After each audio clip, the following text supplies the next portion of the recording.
This is JoAnn Alumbaugh reporting for Farms.com, and with me is Dr. John Patience from Iowa State University. And Dr. Patience, you've been talking about using alternative ingredients in feed for pork producers. Can you give us a little bit of a synopsis of what you were telling producers today? Sure. I think one of the first messages was that alternative ingredients are almost becoming common in the pig industry here in Iowa and throughout the United States, that people used to feed corn-soy diets, but we really can't afford to feed a corn-soy diet anymore and be successful in our industry. The difference between a corn-soy diet and a diet containing alternative ingredients like distillers' grains, wheat midds, bakery byproducts can be between $5 and $8 per pig sold in cost, and we just can't leave that on the table. So we talked a little bit about some of the things we need to keep in mind, that many of the alternative ingredients are lower in energy than corn and soy are. So do we add oil back to the diet in order to bring performance back up, or do we accept that the pigs are going to grow a little bit slower with poor feed conversion? We have to go into feeding alternative ingredients with that kind of a discussion in mind and know in advance what our objectives are and formulate diets accordingly. We have to understand that the byproduct ingredients typically are more variable than corn soy, so we have to spend more time on quality control and doing analysis of the ingredients and the diets and monitoring the performance of the pigs to make sure that we're getting the performance that we anticipated. We have to understand that some of the ingredients can have an impact on carcass quality. For example, iodine value we talked very briefly about. Dr. Prussia went into a lot more detail. And also we talked about the changing physical characteristics, that, for example, the bulk density of many byproduct ingredients is lower than that of corn soy, so the capacity of our mills and our feeders and our bins and our trucks will be less if we use large quantities of these lower density ingredients. One of the points that I thought was very interesting is that it's not so much the cost of the ingredient as it is the cost of production. And it may be that you actually are ahead using one ingredient over another because the lower cost of production is the bottom line.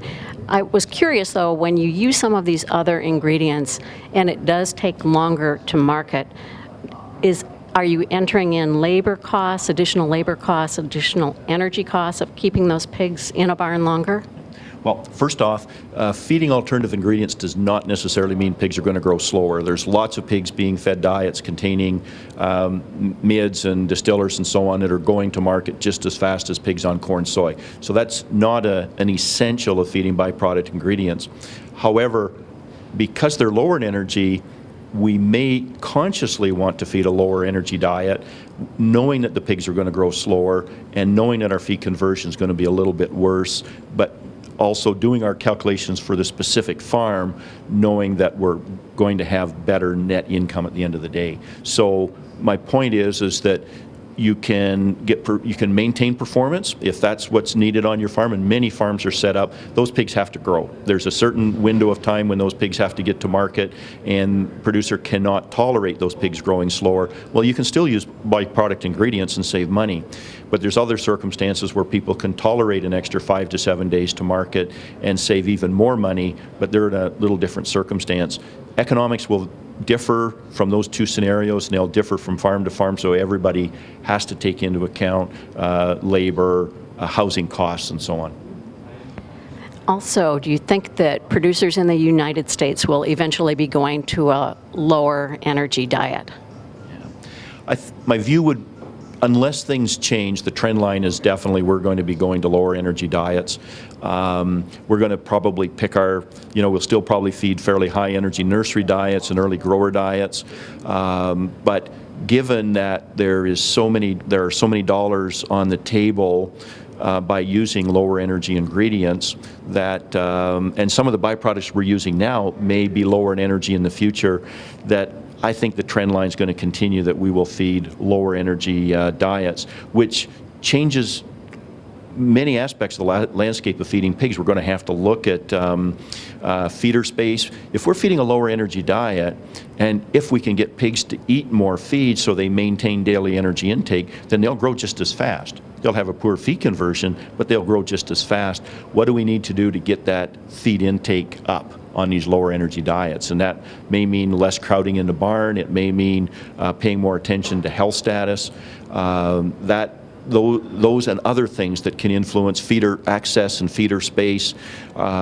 I think all those things are going to have to be re-looked at, even though we had that all very well defined under corn-soy circumstance. And we are doing research on that right now, by the way.